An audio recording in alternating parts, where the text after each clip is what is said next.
Antônio Kalohan declara mineração, José exoneração no dar embaixador Timor-Leste para a Indonésia, José presidente da República José Ramos Horta. Deputado Antônio da Conceição Kalohan, hasil declaração idane e a Parlamento Nacional. Segunda-feira, lorong hat fulang março, tinangne. Tu irmã acompanha a declaração completo, José deputado Antônio. De 8 de janeiro, maka kalau ela trata o passaporte e a embaixada da Indonésia. Ida hal tu ela a embaixada da Indonésia trata visto para a Indonésia linha, maka anúncio quando vai hal retan condenação de 5 anos efetivos para o tribunal. Surpresa de hal, também hal mos ausente e tribunal. Hal ia ela embaixada trata visto diplomático linha atau vai Indonésia ia dia 12 de janeiro, 4 dias de diferença, maka ia anúncio. Kemudian hal Hanoi dehangkata ia um impedimento de atuar Indonésia. E nós depois se manifestamos nós até ao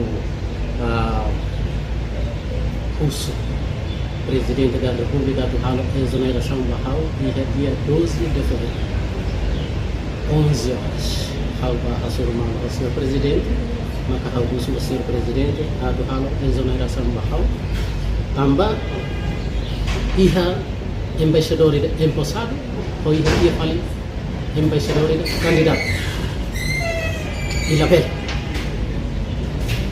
label se ida empossado se dá o que exonerado ia tanona ida nebe maka nomeado função nebe maka mos estado rasik kalau ini decisão nebe maka ambíguo ida sim ela posse sim foi em cima ela posse se dá vai em processo atual ia tanona nomeação e hal label aquela e a situação nebe maka kita boleh dehan tabel aquela hatena tu badan sampai dengan hal usul dia tu atau presidente exonera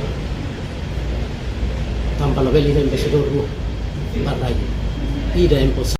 No foi em Kalohan Russo exoneração, governo lhe Russi primeiro-ministro, Kairala Sanana Gusmão, nomeia Ona Roberto Soares no dar embaixador Timor-Leste para a República Indonésia. Reportagem em Imelda Fátima, televisão Timor Post. Janela informação ba emohoto.